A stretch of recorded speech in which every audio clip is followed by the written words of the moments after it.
This is more Scottish than bagpipes, tartan, haggis and heroin put together. In this Scottish comedy club, no topic is off limits. I love how fucking heroin's getting a laugh in this room, eh? That's your fucking level, is it? You're all sedated right now, is that what it is, eh? And jokes about their closest neighbour are common. Like, secretly, we want England to win because we fucking love misery in this country, do you know what I mean? It's the first time since the start of the pandemic that English tourists are visiting this club. You have 15 months of the city to yourself, walking around, thinking it's some sort of utopia. You're walking around going, this is what independence will be like. Not happening.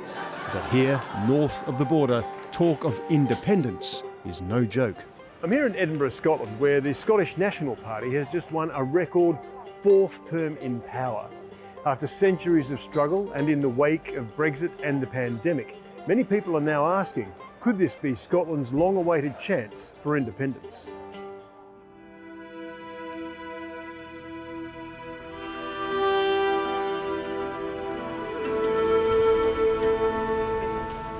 Now, 1984, underneath that church, James, they discovered some vaults. Daniel Downey is a stand-up comedian by night. By day, he's a history scholar and one of Edinburgh's most popular tour guides. Now, in the year 1707, the Act of Union was ratified here at Parliament Hall. That's the moment when Scotland became a part of Great Britain. In 2014, we had an independence referendum here in Scotland, whereby the people of Scotland, they were asked whether they wanted to be an independent country for the first time in over 300 years. Now, in the end, 45% of the country voted for independence, 55% of the country voted against independence. And so Scotland remains a part of the United Kingdom, for the moment at least anyway. Right, follow me guys, let's crack on. Right, Claire, I think I know what you're thinking here. This guy seems to talk a load of shite, but also seems to know what he's talking about. While in the European Union, young Scots like Daniel enjoyed the injections of EU cash into deprived areas and the freedom to live, work and travel across the continent. I think for the young people here in Scotland especially, they view their identity as European. I believe that a lot of people in Scotland would view themselves as Scottish and European as opposed to British and Scottish. Or, if they don't, the divide is there. During Brexit, 62% of Scots voted to stay in the EU. So when the United Kingdom voted to leave the EU, many Scots felt their voice had been ignored. As a result, the Scottish National Party, or SNP, has vowed to hold another referendum on Scottish independence. Scotland's future must be in Scotland's hands. What Brexit has done is just shown the political divide that exists between the two countries, you know. England's a conservative country and always kind of traditionally has been. Scotland's always been more left-leaning. In the past that used to be Labour, now it's pretty heavy SNP. And it's just like we're going in two completely different directions. And Scottish people are just fed up of having a government that they don't vote for. Daniel says in order to promote the union, London has even threatened to send the royals to spend more time here in Edinburgh. Any person who thinks that the royals is going to change or sway people's opinion here in Scotland, for me, that shows the strength of the Yes movement, because that's a sign of desperation. If that's honestly what you're doing, Christ alive, it'll be Prince Andrew they'll be sending up next, you know what I mean? It's even worse than fucking the nuclear weapons they give us, you know? Like, my God. Probably more dangerous as well, to be fair, but... I'm on my way to meet someone who's studied Scotland's independence debate more closely than most. Hey, thanks so much for coming out to see us. Nicola McEwen is Professor of Territorial Politics at Edinburgh University. What would you say is the polling right now for, reputable polling for independence? Scotland is split down the middle on the issue of independence right now. Although it is an issue that divides Scotland, it divides them more evenly than it did before. And we know what has driven people towards independence, modestly at least. We know what has closed that gap. And what has closed that gap is Brexit, a phrase that you will hear a lot from Scottish Government ministers, from Nicola Sturgeon, is that Scotland has been taken out of the EU against our will. And it's this idea that Scotland's voice cannot be heard or accommodated within the United Kingdom, and Brexit is the biggest manifestation of that.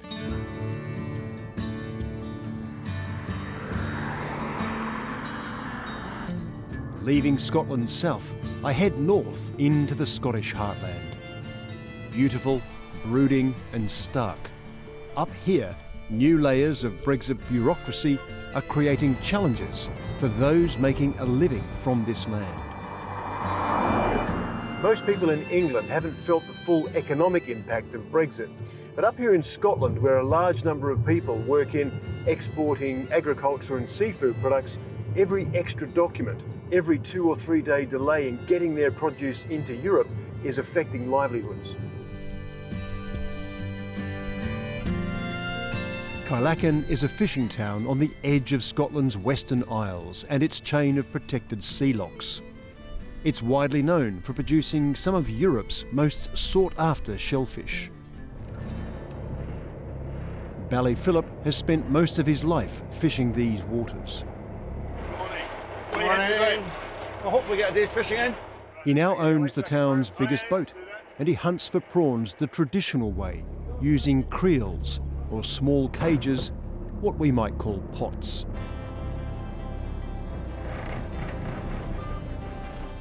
So they're fishing in this bit of water called the Inner Sound. So it's a channel of water between the Isle of Skye and the mainland of Scotland. It's about 5 kilometres wide and maybe 20 odd long. And most of our creels have been left there for the last few days, which means there might be some tangles and hopefully there'll be some prawns in them.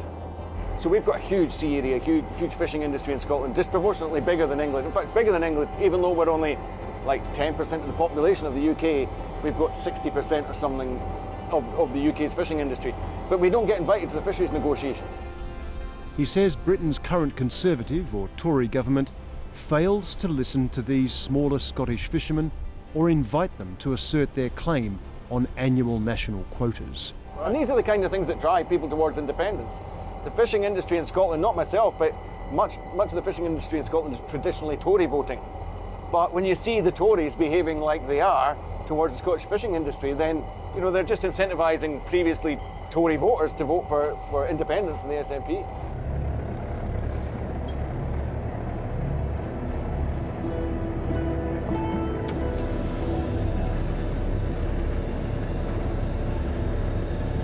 So here's a good prawn. I mean, that kind of thing is coming in at about £20 a kilo to us. I've no idea what they pay for them on the continent, but I would imagine it'd be twice that. Almost all of these prawns go to Europe, but to get sold, they need to reach the market alive. If this isn't alive, he's only worth, 20 pence on the pound in comparison. So, I mean, and we wouldn't get anything. Yeah. So if this died on the truck on the way to Europe, we don't get paid for it. Really? So. Oh, you don't get paid? We don't get paid at all. So if it doesn't make it to Europe, you don't get paid? Yeah, because our buyer won't get paid. So if our buyer lands and his buyer in turn says, well, we had 10% dead, then we'll just get 10% taken off whatever we landed. Simple as that. And if the whole lorry load dies, then nobody gets paid. When Great Britain was part of the EU, Bally's prawns were transferred seamlessly. Brexit imposed paperwork, bureaucracy and delays. I mean, that's what shut the fishing industry down so hard. I mean, they still wanted prawns in Europe, and it was still theoretically possible to get them over the border, but nobody was willing to sell them or to try and risk putting an Arctic lorry load of these as £250,000. And so if you have an Arctic lorry load stuck in a queue for 3 days just because of some paperwork anomaly, then not only does the buyer lose £250,000, but that comes all the way back to us. People start going out of business quick. Yeah, more again. Yeah, I mean, there's areas of the shellfish sector that have literally just vanished. I mean, we are lucky. We had 3 months of no sales, and now we have depressed markets and a poor price. And that's going to stay until we eventually get back in Europe. And just tell me where you're at with the prices at the moment then. Where are things at the moment? So we are seeing between 20 and 30% depressed price across the board. And the buyers have told us we'll just have to live with that. That's now a permanent feature of just the extra costs of transporting the shellfish. So even though they're paying the same price in Europe as they've always been paid, we are getting on average 20 to 30% less. How does this play into the feeling, this whole independence thing? I think if you're an inshore fisherman and you voted for Brexit, you've kind of shot yourself in the foot. And I think you may be resentful as well of the fact that the Brexit that you were promised didn't materialise. And so I would argue there'll be very, very few inshore fishermen who aren't now thinking about whether or not we should rejoin Europe. And as far as I know, there's only one proposal to achieve that, and that is via Scottish independence.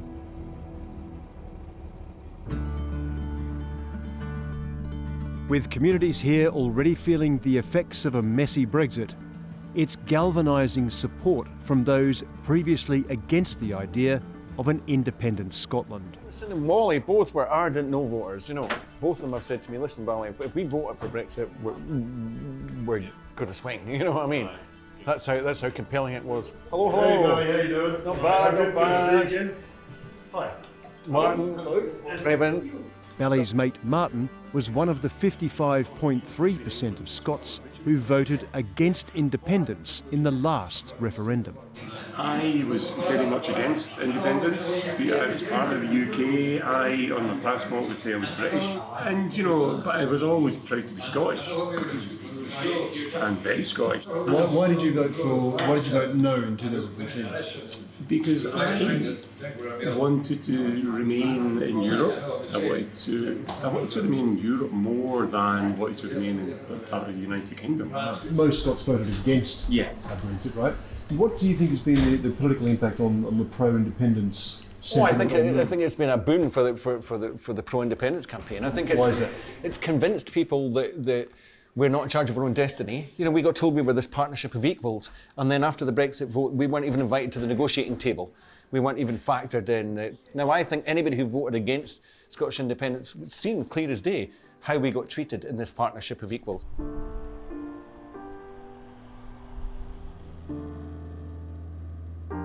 This feeling of marginalisation echoes throughout Scotland's most remote regions.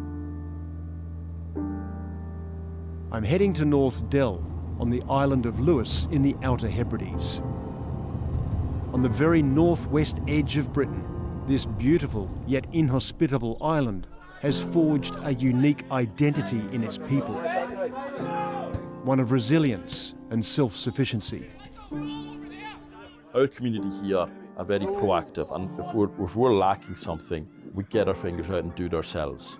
So we've got our community-owned sports centre, museum, cafe, shop, laundrette, all these other things that you wouldn't think if you're living in a city. You don't think about it. Donald McSween is a crofter. Come by, horse fired. It's an ancient and distinctly Scottish form of subsistence farming, where the land is divided equally among those who live in this tough environment. Why she us? Why she us? I think it's a collective identity. I think it has shaped us because previous generations, you needed to work together regardless. So that would be maybe shearing sheep, it would be harvest, it would be cutting peats, it would be taking the peats home. Everybody had to work together. Oh, wait.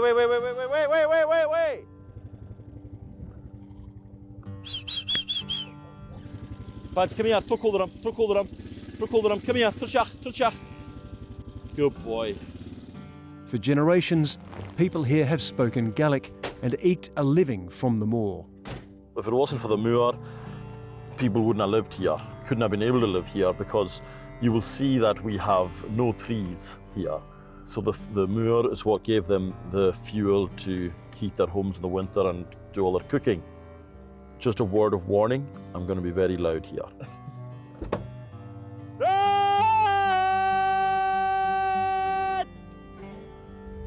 Oh yeah,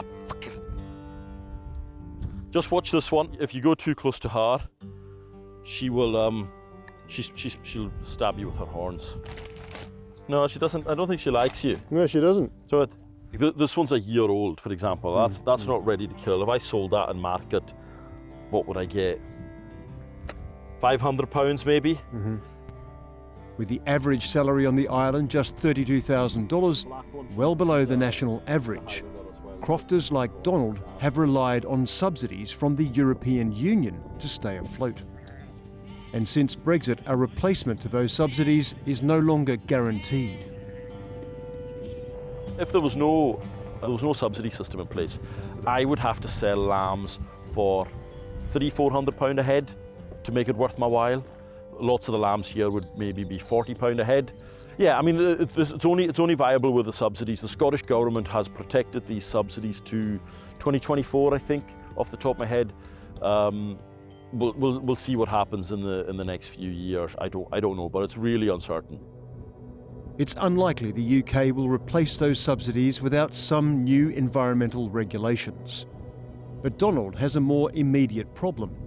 The UK just signed a free trade deal with Australia, opening this market to cheaper Australian sheep and lamb.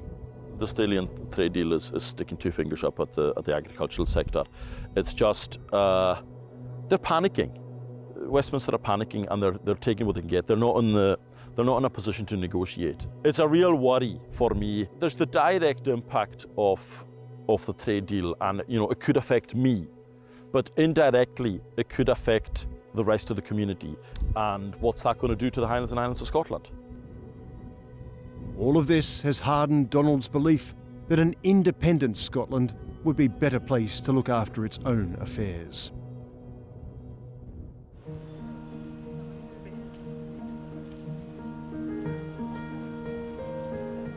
But Scotland isn't just remote producers. There's a large urban population in the old industrial city of Glasgow. And here, there are different voices. The Orange Order is the biggest and oldest Protestant fraternity in Scotland. Fiercely pro-union and very vocal, they have over 50,000 members across the country. Today, the Orange Order are preparing to march through Glasgow's streets. Jim McHarg is the Scottish Grand Master of the group. He says the campaign for another independence referendum, just 6 years after the last one, is a slap in the face of democracy and is creating unnecessary division. It's constant that they want an independent Scotland. It's like we'll just have one every 2 or 3 years till we eventually win. I mean, where's stability in this country if we're going to be continually arguing and fighting with each other? Now, those supporting independence say that Brexit was an example of Westminster not listening to Scottish voices, that most Scottish people voted to remain, they were ignored, and that this means that now that's a good reason for them to have another referendum. What do you think about that? Yeah, well, that's another fallacy that's been brought to us by our First Minister and the nationalist movement. Yeah, you're right that the majority of the Scots who did vote to remain as part of the European Union, as did I, but we didn't win. The United Kingdom chose to leave, and I think if you're a believer in democracy, then that's what you do. In a tradition dating back to the late 1600s, this march is a loud public display of loyalty to the Crown and Protestantism. The march marks the victory of Protestant King William over a Catholic challenger for the Crown. I mean, I'm very patriotic Scottish, and I'm fiercely proud to be British as well. No, I think the union's vitally important to our nation. It's been great for us, a lot of safety and security, and being part of the union, with obviously our military and therefore the protection of our nation. But I think financially as well, being part of a bigger nation is obviously a lot better than being a small £5.5 million nation. But the union's been good for everyone. It wouldn't matter what your faith or your race is. The union's been there for the benefit of everyone, and I think it would be sore if we were not part of that union anymore when we actually gave so much to it. This march may be rooted in history, but it's not without controversy.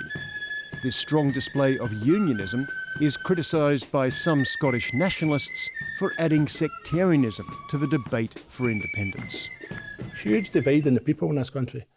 There's a lot of, maybe hatred's maybe too strong a word, but there's a lot of ill feeling now between nationalism and people who are unionists in this country.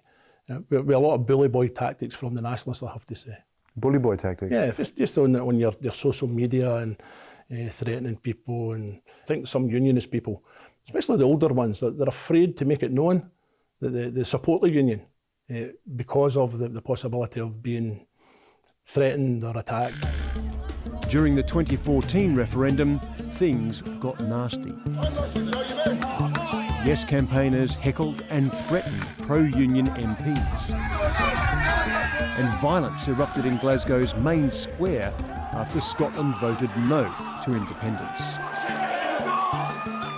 It's scenes like this that have made some people uncomfortable. Yeah, hi, it's Evan Williams again from Dateline. We tried to speak to business owners who might have opposed independence. We tried a vast array of businesses across the country. Well, it's important we hear from all sides. Most declined to be interviewed. It seems a sensitive issue for business leaders. Right. Okay, well, thank you very much for considering. Yeah, okay, bye.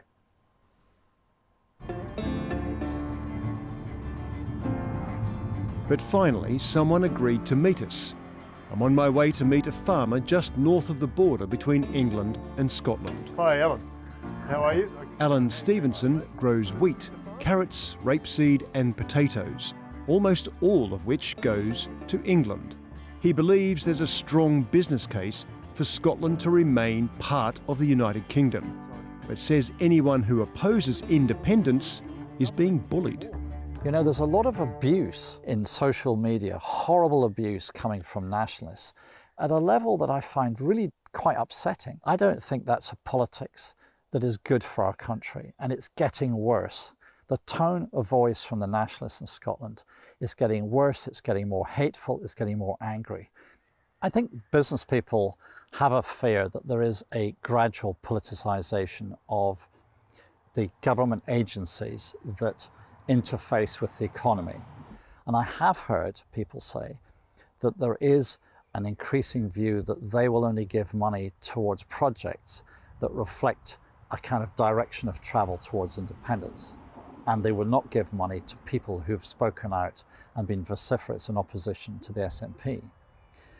And that's really completely unacceptable in a democratic society. That is, I don't know if it's illegal, but it's certainly unethical. Alan believes the ability to voice an opinion without fear is key to Scotland understanding the pros and cons of independence, especially for business owners like him who rely so heavily on frictionless trade with the rest of Britain. The United Kingdom market is critical to our ability to grow more than we can consume in Scotland. If you just look at trade overall, about 47 billion or so of produce from Scotland, of all products, everything, including metal, whatever, everything goes within the UK, 47 billion. If you look at the European Union, that number is about 13 billion. We don't want a situation to arise where if we rejoin the EU as Scotland independently, we find that we have EU officials deciding on how we trade within our own country. That is completely unacceptable. Since the pandemic, Scotland's deficit has doubled. Last year, they spent £36 billion more than they made in taxes, a gap currently subsidised by the UK government. Business people like Alan are worried an independent Scotland would have to raise taxes in order to pay the deficit. And he thinks if taxes go up, the people who pay them will simply move south of the border.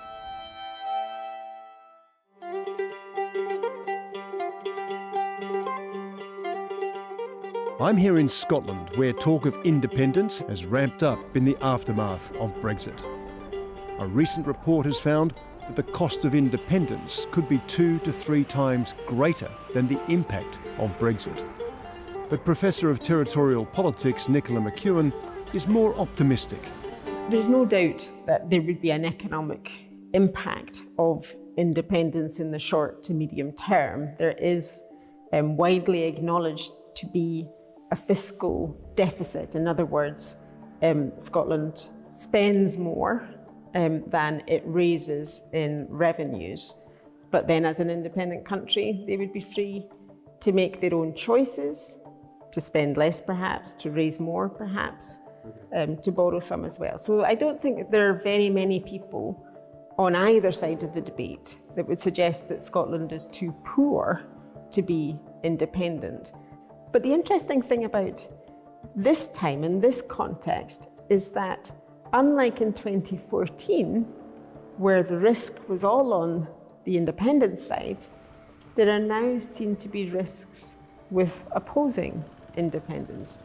the UK is no longer necessarily the risk-free option, and that's because of Brexit.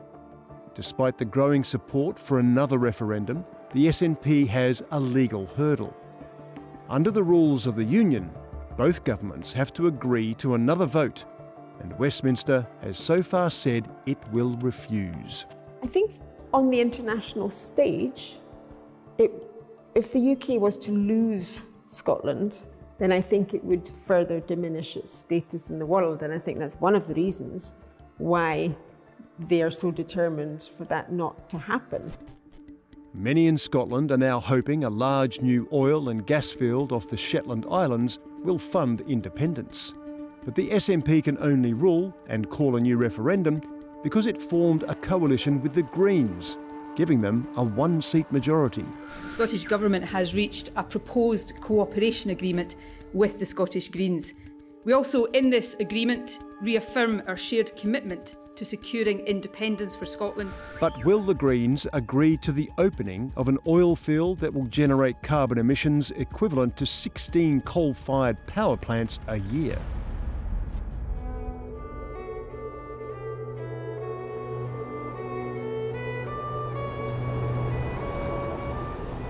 While here, I've found it's not so much the idea of independence in itself. It's more a sense that Scotland is moving in a different direction, and Brexit reinforced for many the idea that Scotland's voice is constantly ignored in London. Paying for it will be a challenge. Legally, it might never happen, but Brexit has brought the possibility of independence closer than ever. I think ultimately when it comes down to it, democracy for the Scottish people, for our children, to allow Scotland to carve its own path. If we're subordinate to Westminster and it can overrule anything that we come up with, then we need another option, and there isn't really another option other than Scottish independence for us to forge our own path.